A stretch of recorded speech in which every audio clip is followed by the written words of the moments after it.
बिस्मिल्लाहिर्रहमानिर्रहीम। आज का टॉपिक है mole and Avogadro's number. In routine work we generally measure things by weighing और by counting with the option based on our comfort. आम जिंदगी में हम जब भी चीज़ों को मेजर करते हैं, नापते हैं, तो या तो हम उनका वेट कर लेते हैं या उनको गिन लेते हैं किसी भी तरीके से। जैसे अगर आप ग्लव्स खरीद रहे हैं तो आप उनका जिक्र पेयर्स में करेंगे कि मुझे एक पेयर चाहिए ग्लव्स का, और एक पेयर के अंदर 2 ग्लव्स होते हैं। आप केले लेने गए हैं तो आप कहेंगे 1 दर्जन केले चाहिए, 1 डजन, और उसमें ऑटोमेटिकली 12 मौजूद होते हैं। तो ये चीज़ों को मेजर करने का एक तरीका हो गया। 12, 13, 14 केले कहने की बजाय आपने यूनिट इस्तेमाल कर लिया दर्जन का, डजन का। टी सैशेज बाय ग्रॉस, आपने कहा कि मुझे टी के सैशे चाहिए, एक ग्रॉस चाहिए। एक ग्रॉस के अंदर 144 सैशेज मौजूद होते हैं। एट पेपर बाय रीम, एक रीम के अंदर 500 पेपर्स मौजूद होते हैं।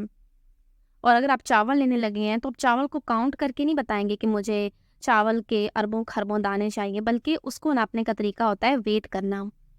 तो जो यूनिट भी हमें आसान लगता है, हम वो वाला यूनिट इस्तेमाल करके चीज़ों को मेजर करते होते हैं। ये जो चीज़ें हैं ना, डजन और ग्रॉस, रीम, ये चावल मुझे चाहिए 100 ग्राम, तो ये ग्राम, किलोग्राम, ये इन चीज़ों को कहते होते हैं यूनिट, जो हम मेजर करने के लिए इस्तेमाल करते हैं। Similarly, if we prepare a solution or perform a reaction in chemical laboratory or even in process industry, we deal with the enormous numbers of ions, molecules, or formula units that mix with one another in specific ratio. Since atom or molecule is so tiny, how can it be possible to count them? जब laboratory में कोई भी reaction होता है तो वहाँ पे atom, molecule, ions, इन सब चीज़ों के साथ ही डील करना पड़ता है। तो इनकी भी तो कोई अमाउंट ही होती है ना, कि हमने ये वाला एलिमेंट इतना लेना है, ये वाला मॉलिक्यूल इतना लेना है, फिर इनका रिएक्शन करना है तो उससे इतनी चीज़ बनेगी। तो उनको नापने के लिए हम क्या यूज़ करते हैं? देखिए, एटम्स वगैरह, मॉलिक्यूल्स, ये चीज़ें इतनी छोटी होती हैं कि हम इनको गिन नहीं सकते। तो इस डिफ़िकल्टी को सॉल्व करने के लिए केमिस्ट्स ने यूनिट डिराइव किया है, उसको कहते हैं मोल। ये जो एटम, मॉलिक्यूल्स होते हैं, इनको जिस यूनिट के ज़रिए हम मेजर करते होते हैं उसको कहते हैं मोल। जैसे ग्लव्स लूँगी मैं, 1 पेयर चाहिए मुझे, या फिर बनाना लूँगी या अंडे लूँगी 1 डज़न। तो जब साइंसदान एटम्स, मॉलिक्यूल्स इनकी बात करते होते हैं तो वो मोल इस्तेमाल करते हैं कि मुझे हाइड्रोजन चाहिए 5 मोल, या फिर कार्बन चाहिए 15 मोल, कोई और मैग्नीशियम चाहिए 3 मोल, इस तरह से। मोल, लैटिन हीप और पाइल। मोल जिस लैटिन वर्ड से निकला है उसका मतलब होता है हीप या पाइल। हीप, पाइल मतलब होता है ढेर। is the SI unit used for measuring the amount of substance of specific number of particles. मोल एक ऐसा यूनिट होता है सब्सटेंस को मेजर करने के लिए। SI का मतलब होता है इंटरनेशनल सिस्टम ऑफ यूनिट्स। देखिए, यूनिट के बहुत सारे सिस्टम होते हैं, आप एक ही चीज़ को कई सारे यूनिट्स में नाप सकते हैं। जैसे लंबाई है, लंबाई को मैं कभी सेंटीमीटर से भी नाप लेती हूँ, कभी मिलीमीटर से या फुट से या मीटर से। तो लंबाई के ऐसा यूनिट है मीटर। अब देखिए, और भी तो यूनिट्स थे ना, लेकिन SI मीटर है। वैसे ही सब्सटेंसेस को, मॉलिक्यूल्स को नापने के लिए जो यूनिट SI है वो है मोल। और भी यूनिट्स होते होंगे। मोल की डेफिनेशन देखते हैं। A mole is defined as gram atomic mass और ग्राम मॉलिक्यूलर मास और gram formula mass of any substance, atoms, molecules, ions which contain 6.02 into 10 power 23 particles. अब एक मोल होता कितना है? जैसे मैं कहूँ मैंने केले लिए हैं 1 दर्जन, तो ये पता ही है हमें, ऑटोमेटिकली बचपन से ही पता है कि 1 दर्जन के अंदर 12 केले होते हैं। तो अगर साइंसदान आपस में बातें कर रहे हैं कि मैंने इस चीज़ के अंदर 15 मोल हाइड्रोजन और 2 मोल कार्बन डाला है, तो उस 2 मोल के अंदर कितना कार्बन होगा, हम कैसे पता लगाएंगे? तो एक मोल होता है किसी भी चीज़ के मैस को हम ग्राम में लिखते हैं। इन वर्ड्स की सही प्रोनाउंसिएशन होती है ग्राम और मैस, लेकिन हम इसको अपनी लोकल लैंग्वेज में ग्राम और मास वगैरह कहते होते हैं। तो किसी भी चीज़ के मैस को जब हम ग्राम में लिख देंगे तो वो उतना उसका मास 1 मोल कहलाएगा। जैसे कि ये देखिए पीरियोडिक टेबल, हर एलिमेंट का अपना अपना मास है। ये आपने छोटी क्लास में पढ़ा ही होगा, हर चीज़ का, हर एलिमेंट का अपना एटॉमिक मास होता है। हाइड्रोजन का होता है 1, हीलियम का 4, लिथियम का 7, तो हर एलिमेंट का अपना मास होता है। तो जब हम किसी भी एलिमेंट के मास को ग्राम में लिख देंगे तो वो उसका 1 मोल बन जाएगा। जैसे हाइड्रोजन का मास है 1, तो अगर मेरे पास हाइड्रोजन है 1 ग्राम तो वो होगा हाइड्रोजन का 1 मोल। कार्बन का मास होता है 12, अगर मेरे पास कार्बन है 12 ग्राम तो ये 12 ग्राम कार्बन का 1 मोल ऑफ कार्बन बन गया। तो इसी तरह से अगर साइंसदान आपस में बातें कर रहे हैं कि उन्होंने कोई एलिमेंट इस्तेमाल किया है, जैसे उन्होंने हीलियम लिया है 1 मोल, तो इसका क्या मतलब हुआ कि 1 मोल हीलियम के अंदर कितना हीलियम है, तो 1 मोल का मतलब है कि हमने उसका मास ग्राम में ले लेना है। हीलियम का मास होता है 4, तो 4 ग्राम हीलियम इज़ 1 मोल। तो किसी भी चीज़ के मास को जब ग्राम में लिख देंगे तो वो उसका 1 मोल बन जाएगा। मेरे पास एक बुक है, इसका कोई मास है सपोज करें 50 ग्राम, तो ये इसका 1 मोल हो गया। मेरे पास एप्पल है, इसका मास है 20 ग्राम, तो ये 20 ग्राम एप्पल 1 मोल ऑफ एप्पल बन गया। तो ये तो पीरियोडिक टेबल में तो एलिमेंट्स है ना, मॉलिक्यूल्स के भी मोल होते हैं। वो भी ऐसे ही है कि आपने किसी मॉलिक्यूल के मास को जब ग्राम में लिख दिया तो वो उस मॉलिक्यूल का 1 मोल बन गया। जैसे मेरे पास मॉलिक्यूल है H2O, H2O का मास होता है 18 और इस 18 ग्राम को कहेंगे 1 मोल। मेरे पास है CO2, कार्बन डाइऑक्साइड, ये एक मॉलिक्यूल है ना, इसका मास है 44, तो 44 ग्राम CO2 is 1 mole of CO2। अच्छा, ये जो आपको पीरियोडिक टेबल में एलिमेंट्स के मास तो आसानी से पता लग जाते हैं, लेकिन मॉलिक्यूल्स के मास कैसे पता चलते हैं, वो कैलकुलेट करने पड़ते हैं। देखिए, एक मॉलिक्यूल के अंदर जितने भी एटम मौजूद हैं, हम उन सब के मासेस को जब जमा कर देंगे तो उसका मॉलिक्यूलर मास निकल आएगा। H2O से समझते हैं। इस H2O के अंदर जितने भी एटम हैं, इन सब के मासेस को जब मैं जमा कर दूंगी तो उससे H2O का मॉलिक्यूलर मास निकल आएगा। देखिए, हाइड्रोजन का मास होता है 1, लेकिन H2 है ना, यानी डबल लेना है, तो मैं इस 1 को मल्टीप्लाई कर दूंगी 2 से, तो इसका आंसर आ जाएगा 2। इसी तरह से ऑक्सीजन का मास होता है 16। अब हम इन एलिमेंट्स के जब मासेस को जमा कर देंगे तो आंसर आ जाएगा 18। तो 18 है molecular mass of water. CO2 का देखते हैं, कार्बन का मास होता है 12 और ऑक्सीजन का होता है 16, लेकिन ऑक्सीजन डबल है, तो मल्टीप्लाई कर देंगे 16 को 2 से और इसका आंसर आ जाएगा 32। अब 32 और 12 को जब जमा करेंगे तो आंसर आ गया 44। तो CO2 का मॉलिक्यूलर मास हो गया 44। तो अगर आपके पास कोई और भी मॉलिक्यूल है तो उसका भी आप मॉलिक्यूलर मास ऐसे ही कैलकुलेट कर सकते हैं। जैसे आप यहाँ पे देखें, मैंने ग्लूकोज का मॉलिक्यूलर मास कैलकुलेट किया हुआ है। इसी तरह से अगर आपके पास भी कोई और मॉलिक्यूल्स हैं तो आप सबकी कैलकुलेशंस कर सकते हैं। लेकिन मॉलिक्यूलर मास कैलकुलेट करने के लिए ज़रूरी है कि आपको एटम्स के एटॉमिक मासेस भी आते हों।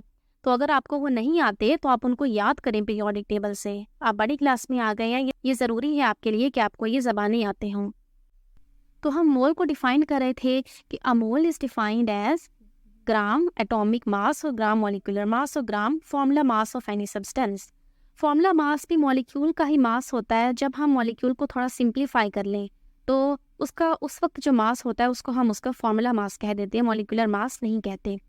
तो कोई भी चीज़ है हमारे पास, उसका जो भी मास है, अगर वो एटम है तो उसका एटॉमिक मास, और अगर वो मॉलिक्यूल है तो उसका मॉलिक्यूलर मास, उसको जब ग्राम में लिख देंगे तो वो उसका 1 मोल बन जाएगा। और अब देखिए, अगर आप उसके मास को डबल कर देंगे तो वो उसके 2 मोल बन जाएंगे। आप उसके मास को 3 गुना कर देंगे तो उसके 3 मोल बन जाएंगे। कार्बन का एटॉमिक मास है 12, तो 12 ग्राम कार्बन है 1 मोल। लेकिन अगर कार्बन मेरे पास है 24 ग्राम तो ये कार्बन के 2 मोल बन गए। और अगर मेरे पास कार्बन है 36 ग्राम तो ये कार्बन के 3 मोल बन गए। Conversely, we can say that 1 mole of any of the substances always contains 6.02 into 10 power 23 particles and known as Avogadro's number Na in the honor of Italian physicist Amedeo Avogadro. किसी भी चीज़ के एक मोल के अंदर हमेशा 6.02 इंटू 10 पावर 23 पार्टिकल्स मौजूद होते हैं और इस चीज़ को बताने वाला जो फिजिसिस्ट था उसका नाम था एमिडियो एवोगैड्रो, इसलिए इस नंबर का नाम रख दिया एवोगैड्रोस नंबर। फिजिसिस्ट होता है जो फिजिक्स का माहिर हो, ऐसे जो बायोलॉजी का माहिर होता है उसको बायोलॉजिस्ट कहते हैं, जो केमिस्ट्री का माहिर होता है उसको केमिस्ट कहते हैं। तो इसने ये नंबर कैलकुलेशन के ज़रिए बताया था कि किसी भी चीज़ के एक मोल के अंदर पार्टिकल्स हमेशा इतने होते हैं। जैसे मेरे पास हाइड्रोजन का एक मोल है, उसका मास है 1 ग्राम। तो इस एक मोल 1 ग्राम हाइड्रोजन के अंदर कितने हाइड्रोजन के एटम मौजूद है? तो वो 6.02 इंटू 10 पावर 23 हाइड्रोजन एटम मौजूद है। मेरे पास कार्बन का है एक मोल, यानी कि कार्बन है मेरे पास 12 ग्राम। तो इस एक मोल कार्बन के अंदर कार्बन के एवोगैड्रोस नंबर के इक्वल एटम्स मौजूद होंगे। इसी तरह से मेरे पास कोई मॉलिक्यूल है, H2O का मॉलिक्यूल है। इस मॉलिक्यूल के एक मोल के अंदर 6.02 इंटू 10 पावर 23 वाटर के मॉलिक्यूल्स मौजूद होंगे। CO2 है, इसके भी एक मोल के अंदर 6.02 इंटू 10 पावर 23 CO2 के मॉलिक्यूल्स मौजूद होंगे। अगर मॉलिक्यूल है तो हम कहेंगे कि एवोगैड्रोस नंबर के इक्वल मॉलिक्यूल्स मौजूद हैं एक मोल के अंदर। और अगर हमने कोई एटम लिया हुआ है, कोई एलिमेंट लिया हुआ है, तो हम कहेंगे कि एवोगैड्रोस नंबर के इक्वल इसके अंदर एटम मौजूद हैं। The number of particles present in 1 mole of any substance is called Avogadro's number and its numerical value is 6.02 into 10 power 23. 1 mole of any substance always contains 6.02 into 10 power 23 particles and no matter what the chemical nature of a substance is. वो कह रही है कि अगर हमारे पास एक substance है और उसका एक मोल है तो उसके अंदर पार्टिकल्स की अमाउंट फिक्स होगी, 6.02 into 10 पावर 23 पार्टिकल्स ही होंगे, भले वो सब्सटेंस की नेचर जैसी मर्जी हो।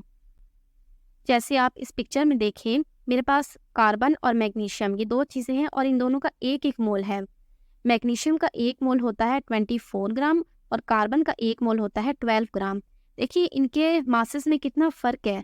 मैग्नीशियम का जो मास है वो कार्बन से डबल है, लेकिन क्योंकि इन दोनों का एक एक मोल है इसलिए इन दोनों के अंदर नंबर ऑफ एटम सेम होंगे, वो दोनों ही 6.02 इंटू 10 पावर 23 पार्टिकल्स वाले होंगे। While using the term mole for ionic compounds, we consider the formula units of that compound. जब हमारे पास कंपाउंड आयोनिक होंगे, यानी वो बिल्कुल न्यूट्रल नहीं है, तो हम उसके अंदर मॉलिक्यूलर मास की बजाय फॉर्मूला मास यूज़ कर लेते होते हैं। जैसे यहाँ एक एग्जांपल के ज़रिए समझाया हुआ है कि हमने आयंस को कैलकुलेट करना है। फ़िलहाल एटम्स और मॉलिक्यूल्स को साइड पे करके आयंस को देखते हैं कि किसी भी चीज़ के अंदर आयंस कितने होते हैं। तो देखिए आयंस भी पार्टिकल ही हैं। अगर मॉलिक्यूल था हमारे पास कोई, तो हम कह रहे थे कि एवोगैड्रोस नंबर के इक्वल इसके अंदर मॉलिक्यूल है। कोई एटम था, कोई एलिमेंट था, तो हम कह रहे थे कि इसके अंदर एवोगैड्रोस नंबर के इक्वल एटम मौजूद है। तो अगर मेरे पास कोई आयन होगा तो मैं कहूँगी कि इसके अंदर एवोगैड्रोस नंबर के इक्वल आयन मौजूद है, क्योंकि ये आयन्स, मॉलिक्यूल्स, एटम सभी पार्टिकल्स हैं और एवोगैड्रोस नंबर पार्टिकल को रिप्रेजेंट करता है। 1 mole of MgCl2 is a quantity which contains 6.02 into 10 power 23 MgCl units. MgCl magnesium chloride एक मॉलिक्यूल है। इसके अंदर 6.02 into 10 पावर 23 मैग्नीशियम क्लोराइड के मॉलिक्यूल्स मौजूद हैं। However, in each MgCl2 unit there is 1 Mg double positive ion and 2 Cl negative ions. अगर हम magnesium chloride को ब्रेक करें आयंस में, तो इसके अंदर एक मैग्नीशियम डबल पॉजिटिव आयन होता है और 2 क्लोराइड आयंस मौजूद होते हैं, नेगेटिव आयंस। और आयंस भी एटम ही होते हैं एक तरह के, बस इतने फ़र्क होता है कि आयंस के ऊपर चार्ज होता है और एटम के ऊपर चार्ज नहीं होता। तो अगर मैं ये कहूँ कि मैग्नीशियम के एक मोल के अंदर 6.02 इंटू 10 पावर 23 एटम्स मौजूद हैं, तो अगर मेरे पास मैग्नीशियम आयंस का एक मोल है तो मैं कहूँगी कि इसके अंदर 6.02 इंटू 10 पावर 3 मैग्नीशियम के आयंस मौजूद हैं। तो अगर MgCl को देखें तो इसके अंदर मैग्नीशियम के 6.02 इंटू 10 पावर 23 आइंस मौजूद हैं और Cl2 इसमें डबल है ना, तो हम 6.02 इंटू 10 पावर 23 को मल्टीप्लाई कर देंगे 2 से, तो आंसर आ जाएगा 12.04 इंटू 10 पावर 23। तो इतने क्लोरीन के आइंस मौजूद हैं। आगे उन्होंने मोलर मास को डिफाइन किया हुआ है। The mass in grams of 1 mole of any pure substance is known as molar mass. किसी भी चीज़ के मास को जब आप ग्राम में लिख देंगे तो वो उसका मोलर मास कहलाएगा। दुनिया में हर चीज़ का ही कोई ना कोई मास होता है। एटम्स का भी मास होता है, मॉलिक्यूल्स का भी मास होता है, हमारा भी मास होता है। तो किसी भी चीज़ के मास को केमिस्ट्री के मुताबिक अगर हम ग्राम में लिख देंगे तो वो उसका मोलर मास बन जाएगा। पीरियोडिक टेबल में आप देखें कि हर एलिमेंट का अपना एटॉमिक मास है। अच्छा, आपको पता है ना कि दुनिया में हर चीज़ को बताने के लिए कोई ना कोई यूनिट्स होते हैं। जैसे आप आम जिंदगी में मास को नापते होते हैं ग्राम से, किलोग्राम से, लेकिन पीरियोडिक टेबल के अंदर जो एलिमेंट्स के मासेस हैं उनका यूनिट होता है AMU। अगर कोई कहे कि हाइड्रोजन का कितना मास है तो हम कहेंगे 1 AMU। आगे कोई ना कोई यूनिट तो लगाना ही होता है ना। AMU की फुल फॉर्म होती है एटॉमिक मास यूनिट। जैसे आयरन का मास होता है 55.85, इसको AMU में लिखेंगे तो असल यूनिट तो होता है AMU मास को बताने के लिए। लेकिन अगर हम यूनिट बदल दें, AMU की बजाय सिर्फ ग्राम लगा दें तो वो उसका मोलर मास कहलाएगा। अगर कोई पूछे कि हाइड्रोजन का मोलर मास क्या है तो हम कहेंगे 1 ग्राम। वो कहे वाटर का कितना है मोलर मास तो हम कहेंगे 18 ग्राम। सिर्फ इतना फ़र्क है आम मास में और मोलर मास में कि मोलर मास ग्राम में लिखा जाता है। जो भी मास है उसको ग्राम में लिख दो। लेकिन ये बात याद रहे कि आपने 1 मोल का लेना है। अगर आप मोल 2 कर लेंगे, 3 कर लेंगे तो उसका मोलर मास भी फिर डबल या ट्रिपल हो जाएगा। अब आगे मोलर वॉल्यूम के बारे में लिखा हुआ है। अगर हमारे पास कोई गैस है और उसका हमारे पास 1 मोल है तो उसका वॉल्यूम वो भी एक ख़ास होगा और उसको कहते हैं उसका मोलर वॉल्यूम। लेकिन देखिए, वॉल्यूम एक ऐसी चीज़ है जो टेम्परेचर और प्रेशर चेंज करने से चेंज हो जाती है। तो इसलिए हमने प्रेशर और टेम्परेचर इनकी एक ख़ास वैल्यू फिक्स की है, उसे कहते हैं STP, standard temperature and pressure. उसमें टेम्परेचर होता है स्टैंडर्ड टेम्परेचर 273 केल्विन, केल्विन एक यूनिट है टेम्परेचर को बताने का, और प्रेशर होता है 1 ATM। ये ATM भी एक यूनिट है प्रेशर को बताने का। अगर टेम्परेचर और प्रेशर हमारे पास इन यूनिट्स में इतनी वैल्यूज़ के साथ हों तो 1 मोल का वॉल्यूम हमेशा फिक्स होगा। किसी भी गैस के 1 मोल के अंदर हमेशा 22.4 DM³ वॉल्यूम होगा, भले वो गैस जो मर्जी हो। ये देखें, इन बैलून्स के अंदर डिफरेंट गैसेज हैं। सबसे पहले वाले के अंदर है हाइड्रोजन गैस, इसका कितना मास है 2 ग्राम पर मोल। ऑक्सीजन गैस का है 32 ग्राम पर मोल। देखिए इनके मासेस में कितना फ़र्क है, लेकिन उसके बावजूद क्योंकि इनके मोल एक एक है, इस वजह से इन्होंने जगह भी बिल्कुल एक ही जैसी घेरी हुई है। इन दोनों का वॉल्यूम है 22.4 DM³। इसी तरह से बाकी बैलून्स भी हैं। मोल सेम होने की वजह से और टेम्परेचर और प्रेशर ये दोनों भी स्टैंडर्ड में होने की वजह से इनके वॉल्यूम्स सेम हैं। ये सारी बातें समझने में थोड़ी कॉम्प्लेक्स तो हैं, लेकिन नामुमकिन भी नहीं है। हर चीज़ को सीखने के लिए थोड़ी मेहनत करनी पड़ती है। तो आप इसको अच्छे से रिवाइज़ करें इन सब चीज़ों को, तो आपको ये समझ में आ जाएंगी। जो आगे टेबल बना हुआ है, इस टेबल के अंदर कुछ सब्सटेंसेस के नेम्स लिखे हुए हैं, उनका सिंबल, उनका मोलर मास और उनके अंदर कितने नंबर ऑफ पार्टिकल्स मौजूद हैं वो लिखा हुआ है। सबसे पहला सब्सटेंस है सोडियम, इसका सिंबल होता है Na। पीरियोडिक टेबल में सोडियम का एटॉमिक मास है 23। इस 23 के ऊपर देखें जो हेडिंग दी हुई है मोलर मास, उसके नीचे लिखा हुआ है कि मोलर मास का यूनिट होता है ग्राम पर मोल। मोलर मास का यूनिट ग्राम होता है, पर मोल का मतलब है कि 1 मोल के अंदर। तो मोलर मास का मतलब होता है कि किसी भी सब्सटेंस के मास को ग्राम में लिख दें तो सोडियम का मास है 23 और ग्राम ऑटोमेटिकली मोलर मास के साथ उन्होंने लिखा हुआ है।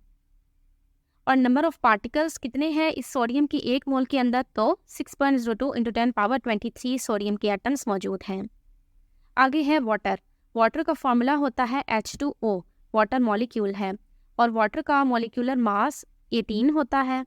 अब वाटर के अंदर अगर हम मॉलिक्यूल्स देखें तो वो है 6.02 इंटू 10⁻23 वाटर के मॉलिक्यूल्स। लेकिन अगर एटम के हिसाब से देखें तो अब वाटर के अंदर 3 तरह के एलिमेंट हैं, 2 हाइड्रोजन के और 1 ऑक्सीजन। तो ऑक्सीजन की एटम है एवोगैड्रोस नंबर के इक्वल, और हाइड्रोजन के एवोगैड्रोस नंबर को 2 से मल्टीप्लाई करेंगे तो जो आंसर आएगा उतने हाइड्रोजन के एटम्स मौजूद हैं, क्योंकि हाइड्रोजन 2 मौजूद हैं।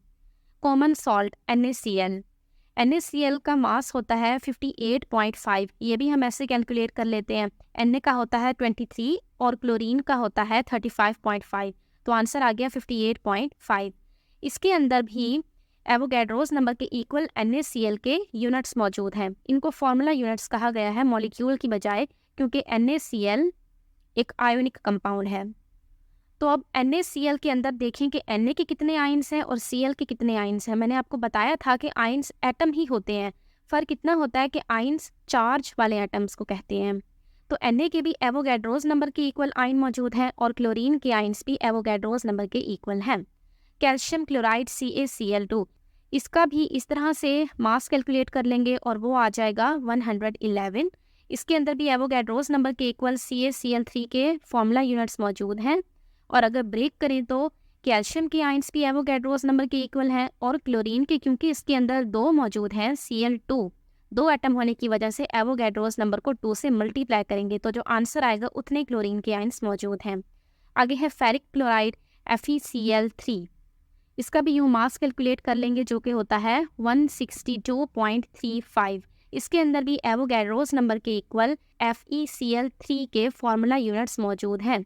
और अगर अलग अलग आयन्स के तौर पे लिखें तो एवोगैड्रोस नंबर के इक्वल फेरिक आयन्स हैं, और एवोगैड्रोस नंबर को 3 से मल्टीप्लाई करना है क्योंकि Cl3 है, तो जो आंसर आएगा उतने क्लोरीन के आयन्स मौजूद हैं।